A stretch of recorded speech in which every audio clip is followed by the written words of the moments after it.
сейчас вот задали тот вопрос, который я не перевариваю, вот просто вот ненавижу. Создали прецедент, можно так сказать. Намеренный? Да? Я бы не стал так говорить, что намеренный. Ведь особенно, когда близкие люди начинают, не играй. В смысле не играй?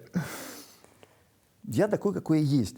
Вы же всегда в хорошем настроении. Нет, ну подождите, ну, во-первых, когда ты просыпаешься, ты уже проснулся, это уже хорошо, это уже счастье. Тем более, я в любом случае, я такой, какой есть. Мои эмоции — это мои эмоции. Вы уже, по-моему, чувствуете своего зрителя, знаете своего Да, зрителя. вот все правильно. Вот хотелось бы узнать, какой культурный код тогда? Да. У нас просто это в крови, это в привычке, вот это вот чувство локтя, да, помощи и так далее. Добрый день. У меня сегодня в гостях заслуженный артист Республики Саха-Якутия, директор и художественный руководитель Русского театра имени Александра Сергеевича Пушкина Александр Александрович Лобанов. Александр, добрый день. Очень рада вас видеть в нашей студии. Мы сегодня будем говорить не о том, как проходит ваш театральный сезон, поскольку я прочитала все ваши интервью, вы говорите только об театральном сезоне, о своем любимом театре. Сегодня хотелось бы поговорить больше о вас, о ваших предпочтениях, о театральных вкусах, да, и о готовности меняться в условиях новой реальности. Но обо всем по порядку.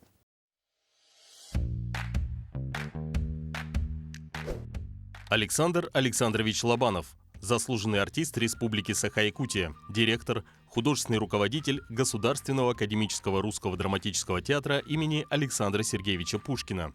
Окончил школу-студию МХАТ имени Немировича Данченко по специальности актерское искусство. Также окончил Санкт-Петербургскую академию управления экономики по программе «Государственное и муниципальное управление».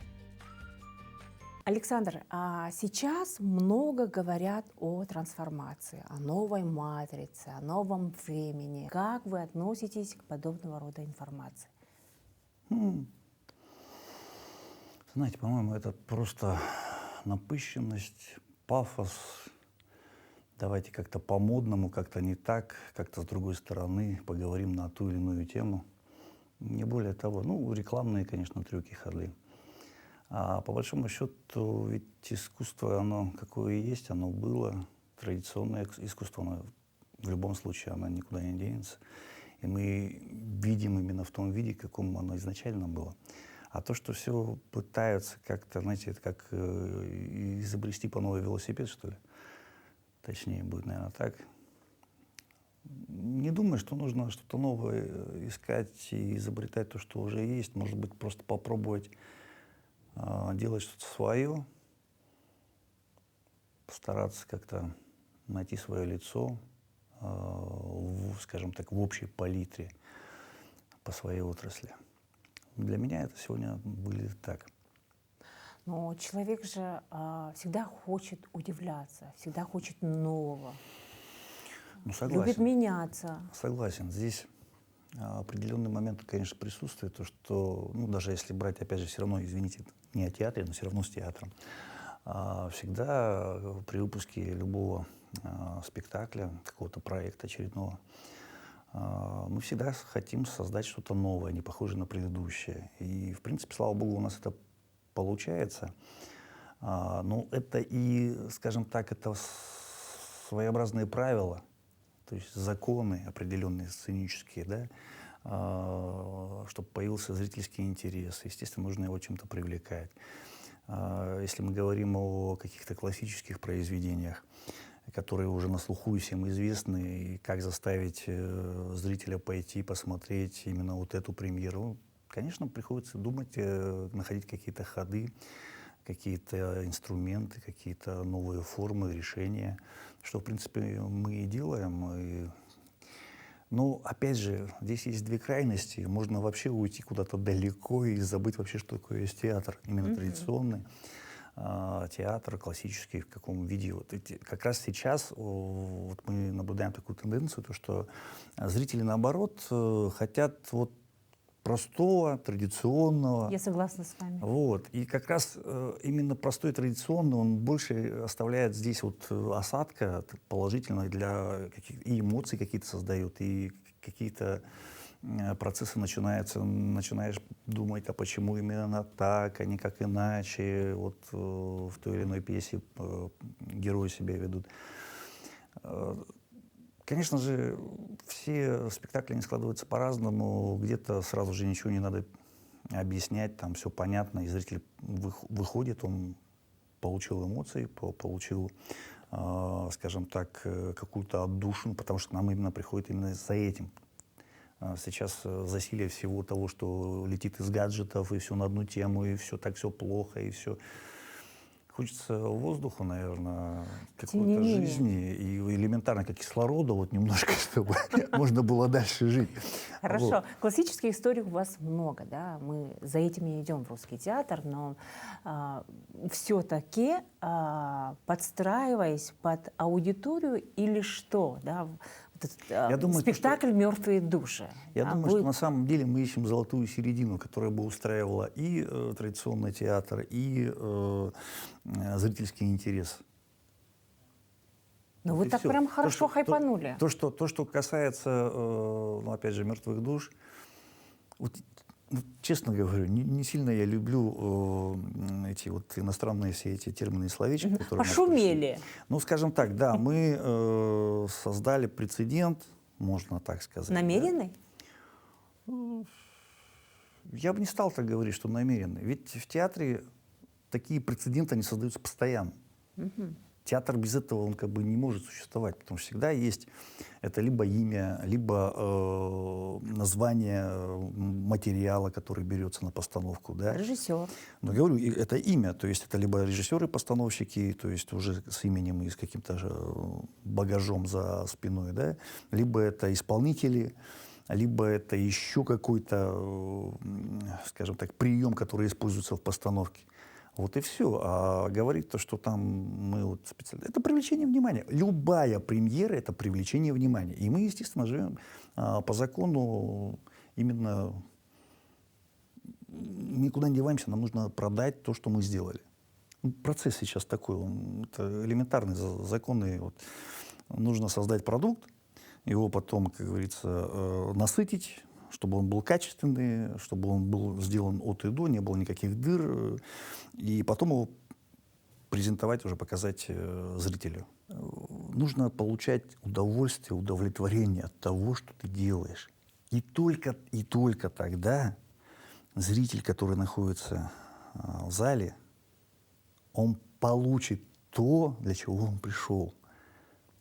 Спектакль, он должен быть всегда на уровне. Ты должен выходить со спектакля, я сейчас говорю как со стороны актера, ты должен, вот хорошо, да, сегодня отлично все прошло. Вот такое ощущение должно быть. Или же наоборот, себя ковыряешь, я понимаю, то, что многие вещи, они неизвестны обывателю.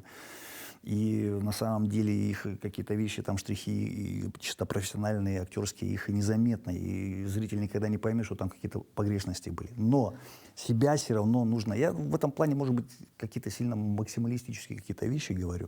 Но я считаю, то, что чтобы действительно планку не ронять, нужно вот настраиваться и на показ на зрителя, и просто на репетиции ты должен вспоминать все, чтобы потом уже вследствие после прогона спектакля до показа на зрителя у тебя не было никаких волнений, никаких вот этих вот штрих-пунктира того же. Но на показе. согласитесь, не помню, кто говорил, даже самая интересная работа превращается в рутину. Что вы скажете? Да, я не соглашусь. Рутина в каком плане? То, что у вас идет все время как бы повтор. Так вот, если вы, а я знаю, что вы ходите не только к нам в театр, и на многих площадках были, и не только внутри республики, и далеко за пределами, ни один показ спектакля не похож на предыдущий. Согласна. Этого в принципе не бывает. Это не так, как вот пластинку поставил, винил включил, у тебя все время одно и то же. Мы даже, вот я вот себя вспоминаю, вот, ну, в моем детстве вот виниловая пластинка это был верх всего, потому что видео у нас появилось гораздо позже. Я уж молчу про интернет и все остальное. И вот порой вот эти вот пластинки, они были до такой степени заезжены, но мы всегда что-то слышали новое, чего не слышали в начале, вот в первом прослушивании там, или еще что-то. Всегда можно найти. Но я думаю, наверное, это все-таки зависит от заряда именно самого вот человека, который выходит, что делает, там, работает, создает и так далее. Все-таки от человека много чего зависит. Именно от его вот этой вот батарейки, что ли. А где вы берете энергию? Вот, как ни встречу, вы всегда улыбчивы. Во-первых, надо любить тех людей, с какими тебе приходится работать. Я объясню, почему приходится. Потому что одно дело, когда ты создаешь команду, и совсем другая история, когда ты, мало того, по процессе ты все равно, конечно, там подбираешь кадры, там, готовишь и так далее. Но иногда приходится сразу раз, и вот это вот тебе наследство, ты должен с ним работать. Нужно находить какие-то точки соприкосновения, нужно искать перспективы развития, нужно ставить не только какие-то реальные вот, задачи, да, но должна быть мотивация. Без мотивации и без результата как бы перспективы там какое-то развитие, дальше ее просто не будет. Нужно все равно двигаться, не сидеть просто в кресле и вот сидеть и ждать, там, кто там зайдет, там, и ты даже не подымешься, там, не поздороваешься с ним. Хочу узнать вообще ваши внутренние процессы. Вот просыпаетесь каждое утро, и как вы себя заряжаете? Вы же всегда в хорошем настроении. Нет, подождите, во-первых, когда ты просыпаешься, ты уже проснулся, это уже хорошо, это уже счастье. Тем более в нынешний временной период, скажем так, да. Открыли телефон, и настроение пропало. Не перестаньте, нет, вовсе нет. Да, тут я ознакомился, то, что там что-то там случилось, там еще что-то там, добро. Но я считаю, что в любом событии, какой бы оно зарядки ни было, там, положительное, отрицательное, есть всегда зерно, которое нужно использовать в дальнейшем. Все равно тебе, это новость какая-то там, или там решение какое-то чего-то, какого-то вопроса. Это все равно как раз это как подпитка какая-то, да, на будущее для решения каких-то задач, каких-то вопросов, я не знаю. Даже выстраивание перспективы на будущее, это тоже дает та же самая информация, которую ты получаешь с самого утра и там потом до вечера. Это же нормально, это же так и должно быть, по идее. Ну а как иначе? А смысл тогда дальше куда-то Но вы же двигаться? живой человек, чувствующий, Правильно. тем более Так мы творческий. все живые, а тем более творческие, они, какие живые, даже не представляете на самом деле. Ничего человеческого нам не чуждо, так что это все нормально. Другой вопрос, что у нас, может быть, это более как-то обостренное, как-то вот чисто в эмоциональном плане, как-то в ощущениях. А не играете ли вы роль? А вот сейчас, в данный момент? Да. Да нет, конечно же. Честно, вот сейчас вот задали тот вопрос, который я не перевариваю, вот просто вот ненавижу. Почему? Потому что все время считаю, Задавали что уже? если я много раз в жизни я уже столько раз сталкивался, особенно когда близкие люди начинают, не играй. В смысле не играй? Я такой, какой я есть. То, что у меня актерская профессия, это первая моя профессия, которую я получил, и она присуща мне, я как бы от нее отталкиваюсь, дальше двигаюсь.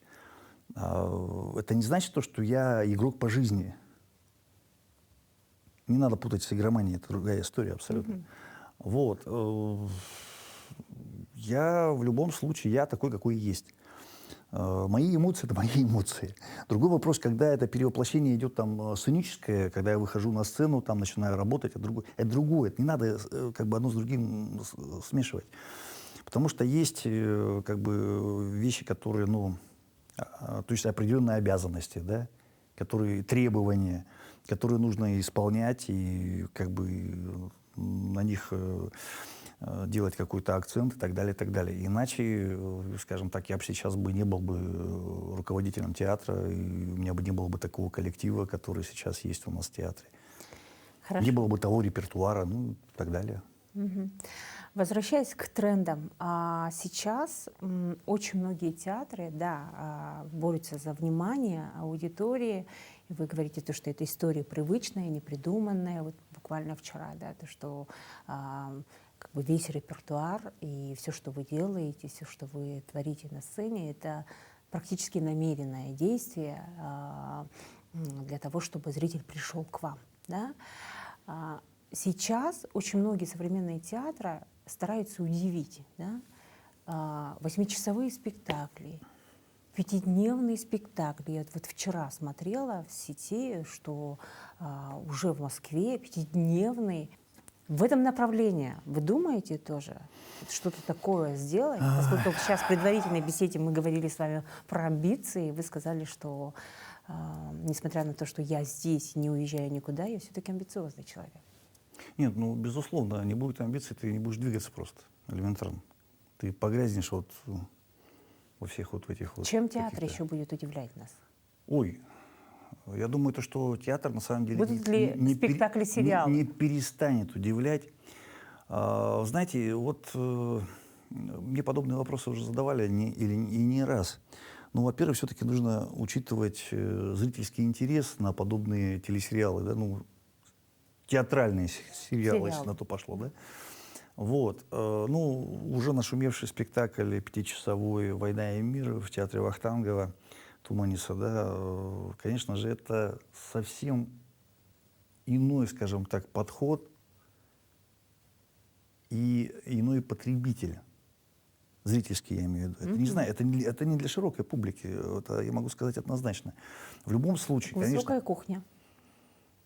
согласен, да, где-то. Но брать и... знаете, здесь очень много аспектов. Не надо забывать то, что мы все-таки... зрительский интерес у нас несколько иной. Скажем так, есть определенные рамки того, что зритель у нас может воспринять. Временные, материальные и так далее. То, что касается вот этих сериалов, ну, это мы опять возвращаемся к началу нашего разговора. Это вот хайп, это вот раскрутка, это вот давайте мы как-то по-другому завернем, там сделаем ночной показ или еще что-нибудь. Это все, это просто приемы. Это приемы. Ведь мы же все-таки, как театр, мы обязаны думать о широкой аудитории зрительской.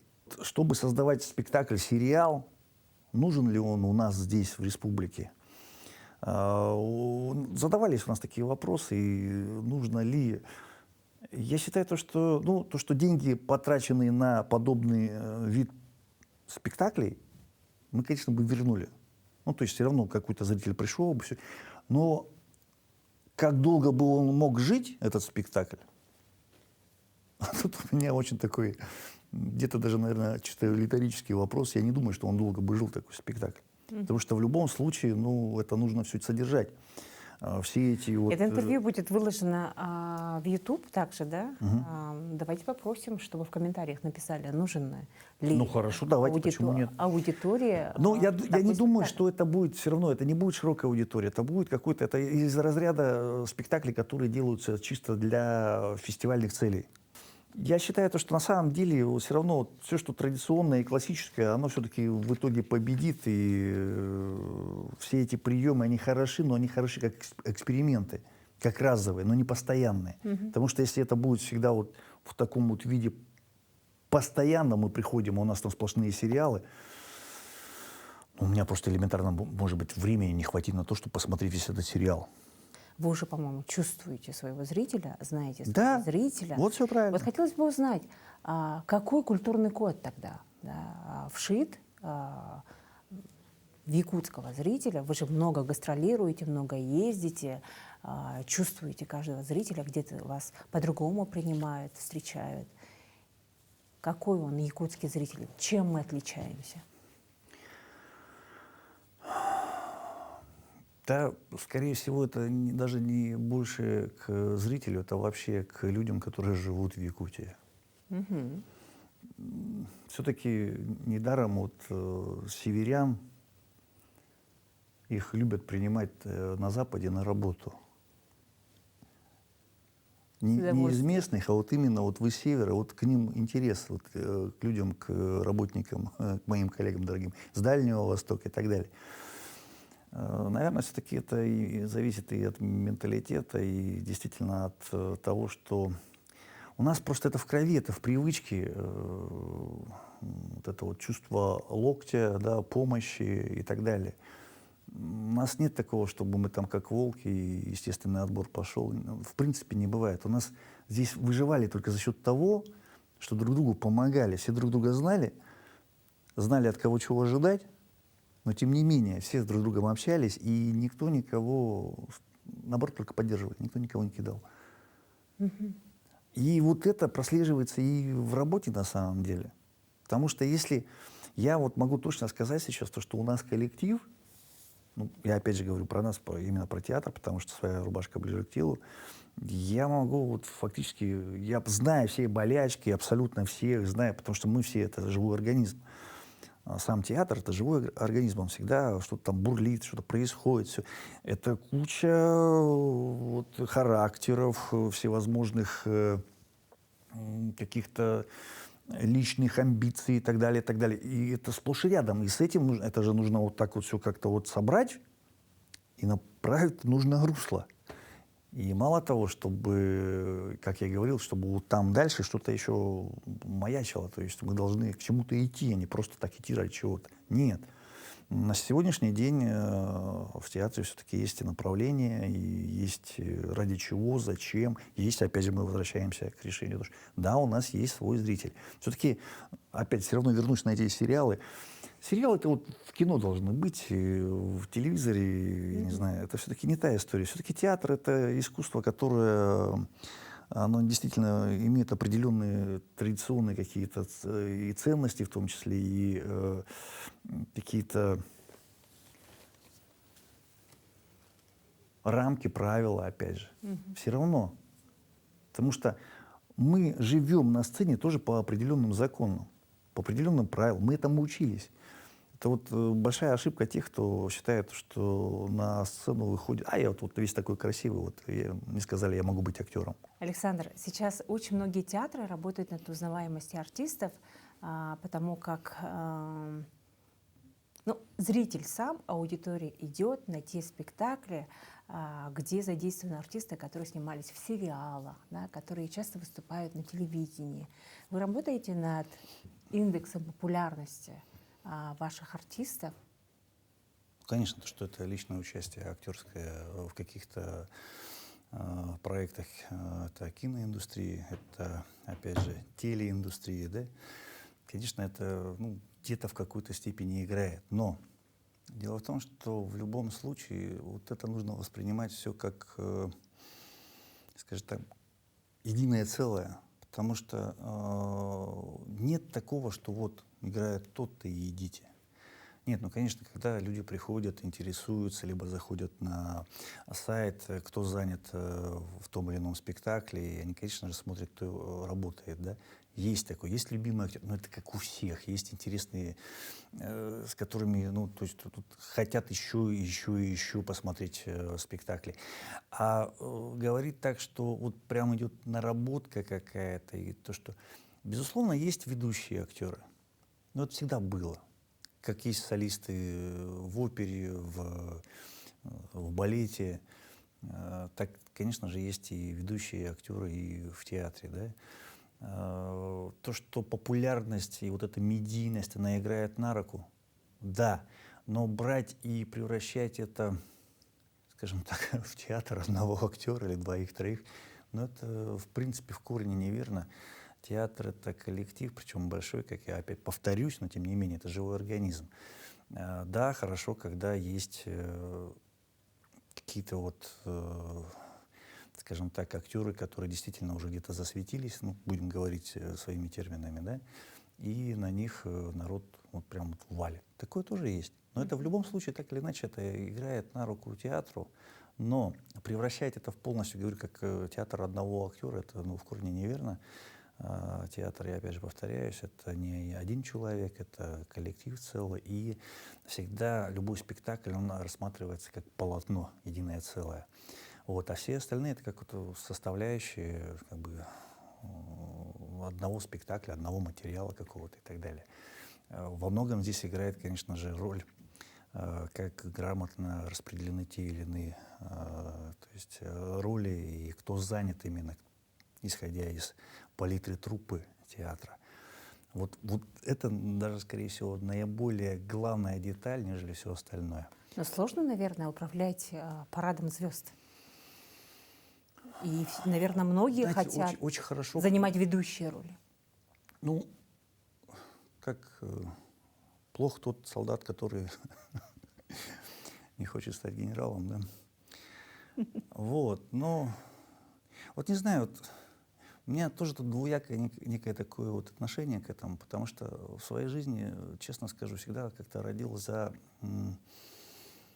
больше, наверное, за качество, за результат. Так что вот давайте я здесь главную сыграю роль, или здесь вот я главную роль сыграю. Такого никогда не было. Я не люблю таких вещей. Есть задача поставить спектакль. У режиссера-постановщика есть задача максимально сделать грамотное распределение, и уже результат работы совместной постановщиков и актеров, уже тот результат, к чему мы приходим. Да? Вот. И здесь все-таки амплуа, внешние данные, какие-то навыки, они, конечно же, играют огромную роль в части получения результата. Это безусловно. Поэтому, наверное, здесь все-таки, может быть, где-то отчасти вы и правы, то, что да, есть те, на которых идут именно благодаря тому, что ах, ты какой там... Ну, у меня ребят таких очень много. Давайте я не буду акцентировать на своих, я скажу, ах, какой там Безруков, да, или ах, какой там Хабенский.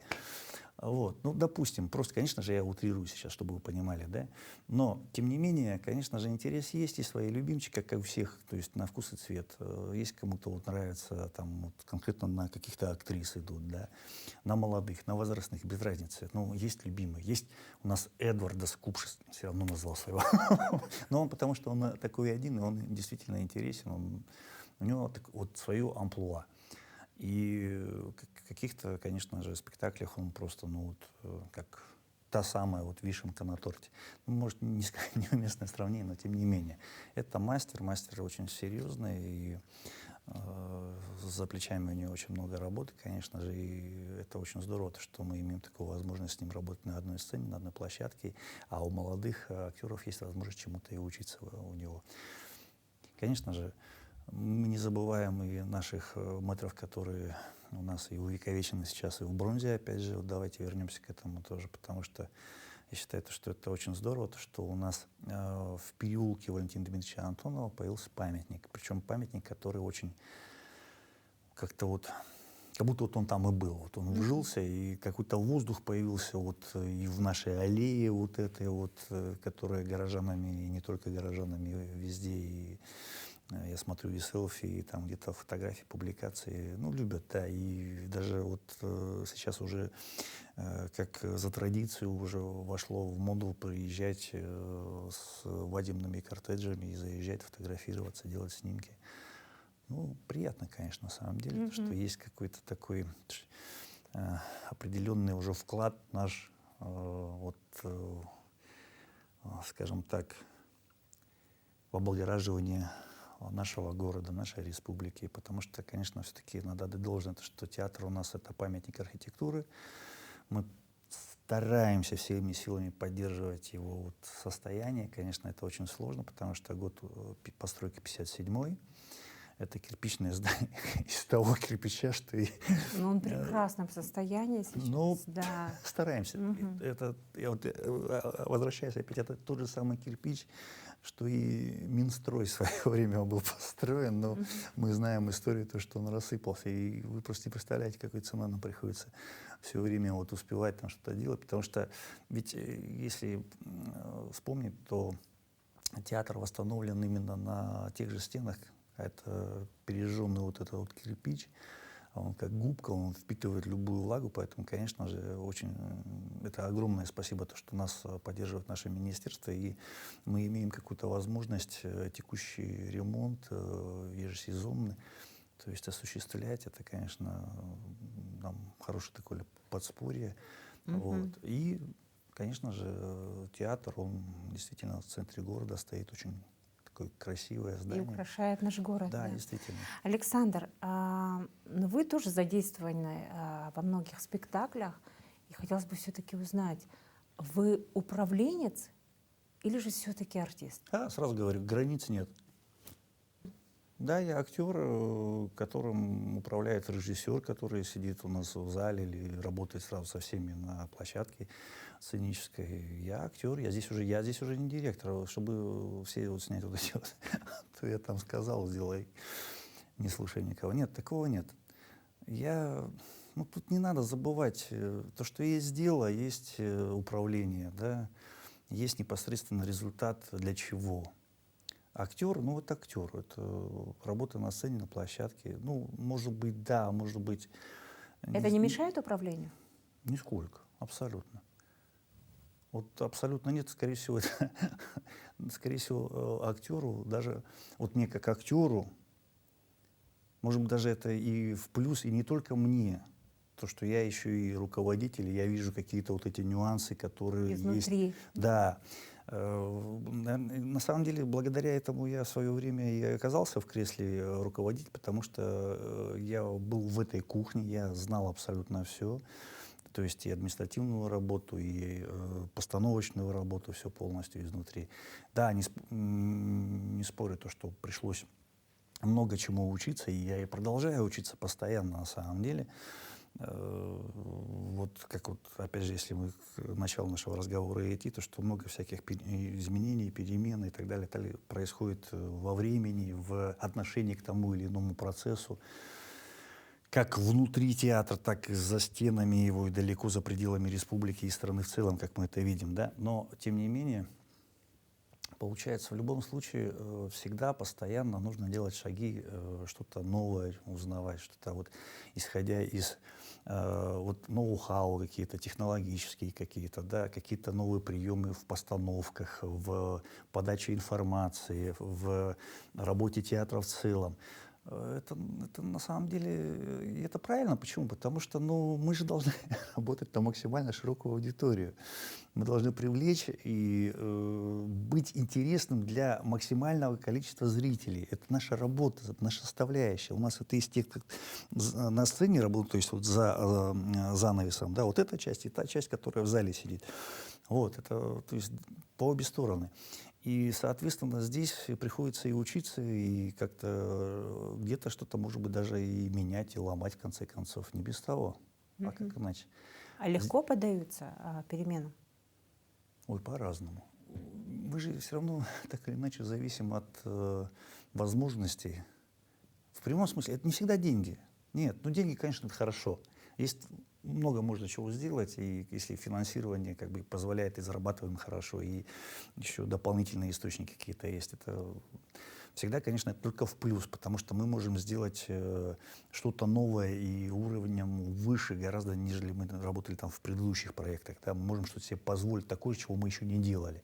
Это опять же, началу нашего разговора, то, что всегда что-то приходится придумывать. Но, опять же, не надо параллели проводить вот с хайпом. Это немножко другая история. Это хайп, он не совсем положительный такой термин, да? Он больше все-таки, где-то вот какая-то вот, давайте мы там что-то наизнанку вывернем. Как это звалось? Я же просто задала один вопрос, а вы прямо этой тем нитью... Тем не менее, я говорю как есть. Поэтому для меня все-таки вот создание чего-то нового, интересного больше в каких-то вот последующих проектах. И они должны быть вкусными, они должны, самое главное, должен быть свет. Свет. Вот солнце.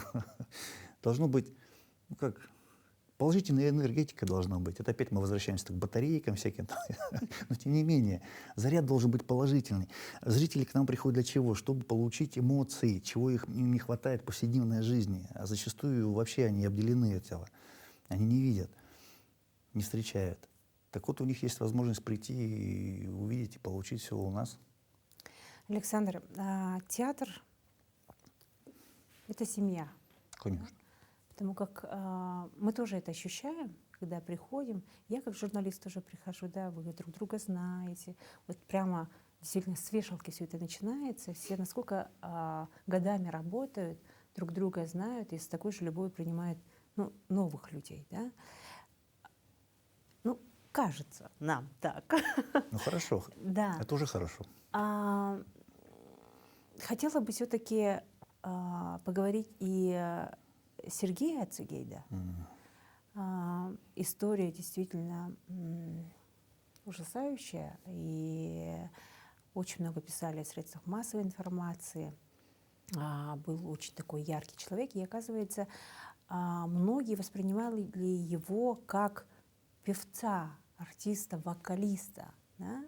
И мало кто знал, что, да, кто ходит в русский театр, они знали что это еще и потрясающий артист, также музыкальный руководитель, да, вашего театра. Вообще, как вы переживали вот это событие, вот это потрясение? Отпустили ли? И что происходило в семье?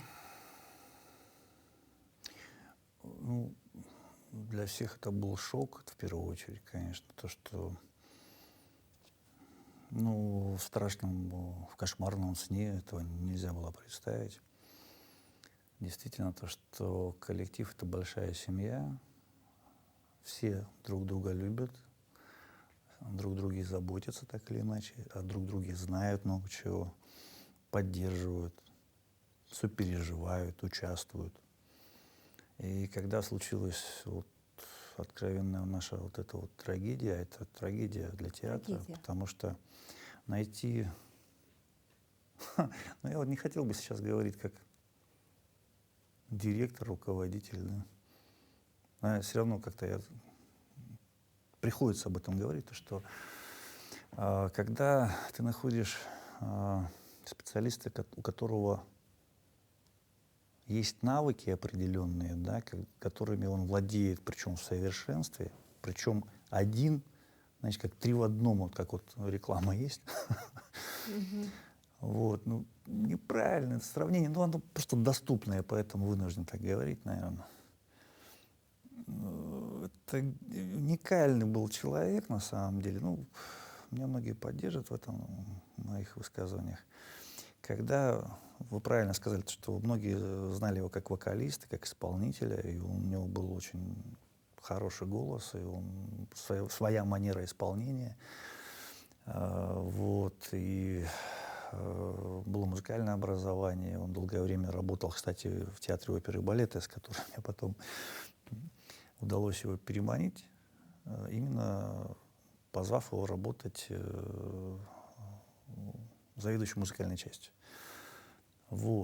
Дальше больше, естественно, я говорил, что все время приходится учиться на чем-то. И также у него было, он не имел эту специальность, он никогда не работал. Да, у него получались аранжировки, он вокалист, он исполнитель хороший, он музыкант. Много чего, что здесь он смог взять и направить именно в то самое русло. У нас же ведь тоже, когда Сергей Леонидович Чернигівський уехал, у нас эта ниша была невосполнена очень долго. Мы как-то договаривались с кем-то там, с разными исполнителями работали, и предлагали там массу нам вариантов, но мы не могли найти именно такого же на замену. А появился Сергей, и Сергей, да, во-первых, начнем с того, что он же ведь еще, у него же незаконченное актерское образование. И для многих он однокурсник, когда он пришел. То есть он пришел в свой коллектив, его многие знали. И, конечно же, были как то, что мы за одной партой, грубо говоря, сидели, а теперь руководитель, да. И, конечно, тут какие-то такие вещи, это нормально, среди коллег потом это все приходит, когда человек доказывает то, что он на своем месте, то, что он чего-то может, это действительно, и ведь он автор многих и песен, и аранжировок, и мало того, еще и спектаклей в том числе. У него было бы очень серьезное будущее на перспективу, и мало того, у нас были проекты на перспективу довольно-таки серьезные. После того, как у нас вышел спектакль «Я буду ждать» по мотивам композиции группы «Браво», и сейчас этот спектакль, он у нас в репертуаре. У нас же ведь потом очень много еще было интересных идей, и возможностей были, и мы хотели дальше делать, но случилась эта история, которая, конечно, все же перечеркнула абсолютно все. Для нас это трагедия, для нас это... И причем эта рана, она не заживет. Мы сейчас как-то перераспределили эти обязанности по работникам, кого-то приглашаем, кто-то смог заменить в какой-то нише, там еще по какому-то направлению какому-то, да. Но то, что нет Сергея, это, конечно же, это очень сильно чувствуется. что здесь можно много говорить, как это вот случилось, что, как, почему. И в любом случае это не заживающая рана, для нас трагедия, то, что нам его будет не хватать, это в словах, но это хотя бы так, просто образно, чтобы сказать, что это невосполнимая потеря для театра, это однозначно. Мало того, мы вот, и уже это решено, мы посвящали и спектакли, и делали перечисления и родным. Были у нас показы специально, именно вот этого спектакля я буду ждать. Мало того, в годовщину мы будем опять поставим спектакль, будем показывать опять его же спектакль. Вот. И как бы есть мысли и другие, как в истории все-таки увековечить вот имя Сережи. Ну, в любом случае, сейчас, даже вот по прошествии почти, ну, скоро будет как год, в любом случае мы не забываем, мы о нем помним, даже хотя бы исходя из того, что каждый спектакль начинается с его записи. То есть просим выключить там телефоны, все, он так и продолжает говорить, предупреждая зрителей, что мало того, многие спектакли записаны его голосом, именно там реплики. Вот в запасном аэродроме, которым мы, кстати, получили золотой диплом буквально вот в ноябре месяце, золотого витязя. Запасной аэродром — это своего рода уже второй спектакль по Алсибу. После «Два берега одной победы» поставили запасной аэродром. Вот там как раз голос Сергея, он постоянно напоминает о себе. И не только там, у нас хватает его работы. Он за это время, пока был именно завмузом, он много чего успел сделать. Даже о чем мы даже не думали. Мы думали, как бы это само собой разумеется, но он раз и напоминает о себе, раз и еще что-то. Раз снова вот опять он. Продолжает быть поддержкой. Да, да. И как, казалось бы, уже как-то вот, оказывается, вот он здесь тоже с нами. Это вот опять мы возвращаемся к тому, что, может быть, человек как бы вот, ну, он делает свою работу, выполняет, мы о нем как-то вот вроде бы как, ну, есть, он знаем. А оказывается, все, что вот мы знали-то, это очень мало и узко о нем. Все гораздо шире и больше. Но вот очень обидно, когда мы об этом начинаем задумываться, когда человека уже нет, и мы не можем с ним поговорить, что-то сказать. Но в памяти до сих пор, вот я сижу у себя в кабинете, он залетает опять, не успевая откуда-то, тут же скидывает куртку на диван. Вот, и начинает сразу, что у меня то-то, вот сделаем так-то, вот это так будет и так.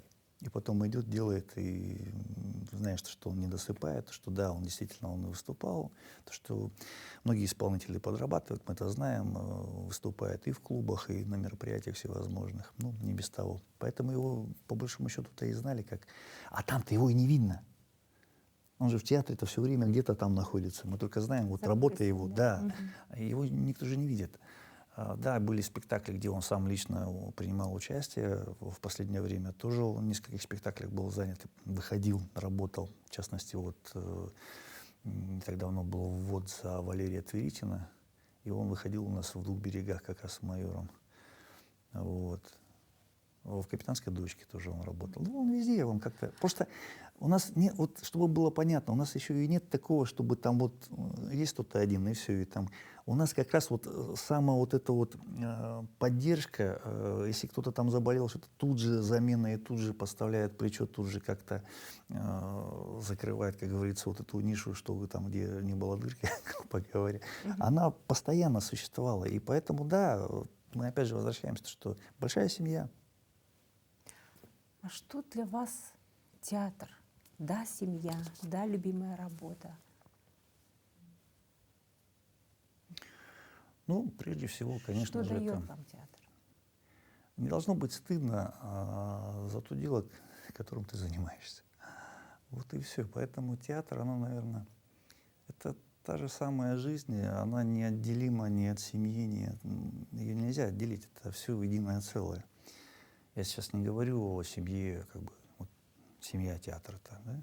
Все-таки где-то мы, может быть, даже больше время проводим и на работе. Поэтому у нас вот где-то вот эти грани, они как бы, мы понимаем, что у нас есть ответственность, там, требования какие-то там и так далее. Но, тем не менее, Границы стараешься... стёрты? Вы про это? То, Границы, они все равно, конечно, присутствуют здесь. Нет, ну как, нельзя рассказать, что раз и границ нет, все вот в одно это все. Нет, это все-таки это требование, это прежде, наверное, перед самим собой нужно быть честным по отношению к работе. Я то же самое на самом деле требую и от своих коллег. Они иногда со мной вступают в полемику, пытаются мне доказать обратное, то, что нужно относиться проще, то, что не должно быть там вот каких-то таких вот прям вот законов там и требований. А я считаю, то, что нет, неправильно. Просто должна быть все равно какая-то самодисциплина в любом случае. Без дисциплины театр не будет существовать. Ну, его просто не будет. Мы не сможем договориться с вами там. Это же диалог. Театр — это всегда диалог. Диалог между коллегами, актерами, да? Диалог между актерами и зрителем. Это всегда диалог. Даже если один актер, он все равно в диалоге со зрителем находится. И что дает вам тогда театр? Что? Воздух, энергию? Да, наверное, все. Вот здесь разделения никакого быть не может, потому что ну, это большая часть моей жизни. Сейчас очень многие лишены опоры. Некоторые продолжают, те, которые даже нашли себя, продолжают искать дальше. Да? Очень чувствуются вот эти перемены в воздухе. Вообще, как человек творческий, прошедший определенный путь, потому что каждый человек — это и есть опыт.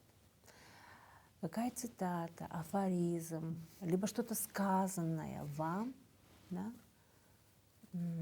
является для вас опорой, с которой вы бы хотели поделиться с нашими зрителями? Это было очень давно. Это было при моем поступлении в филиал школы-студии МХАТ. Это самый первый набор при нашем театре, когда Олег Павлович Табаков приезжал и открывал филиал на сцене нашего театра.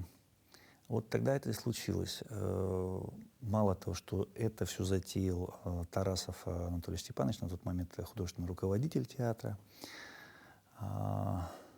он же был инициатором именно, чтобы открыть филиал и набрать актерский курс.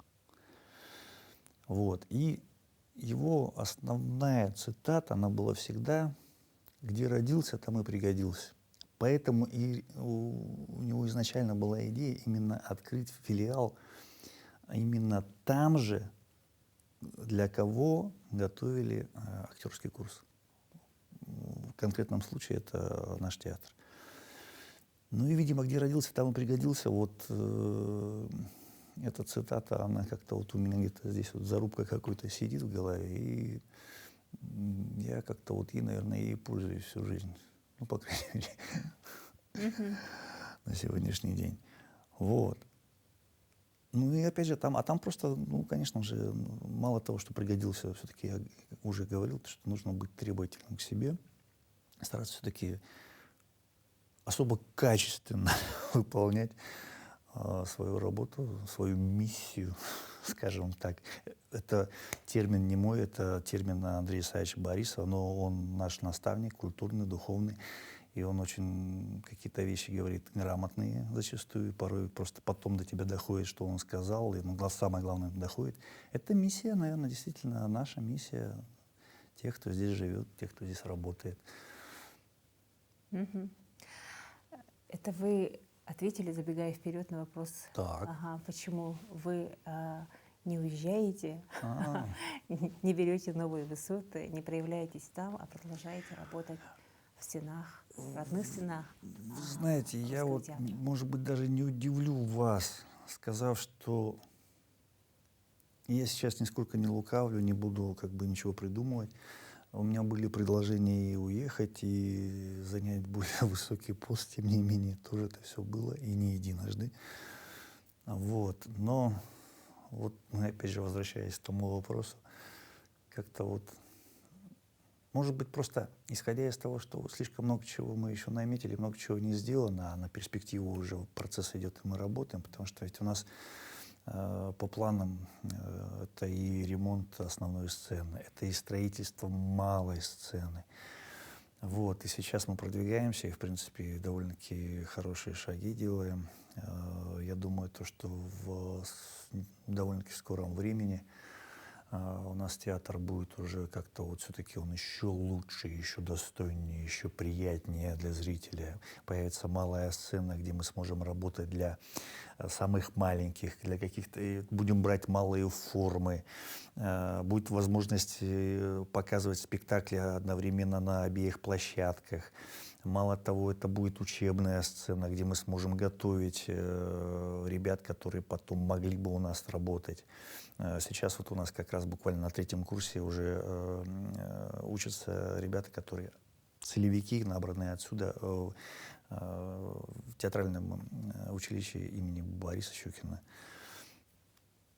Я думаю, то, что мы это будем продолжать и дальше двигать. И хочется, конечно же, вот это давняя моя мечта, чтобы у нас при театре, мы периодически студию театральную открываем. Как раз последняя была открыта для того, чтобы мы смогли набрать вот этих ребят, отыскать как бы общую команду, а потом уже их уже просеивали, и там уже мастера набирали в Щуку.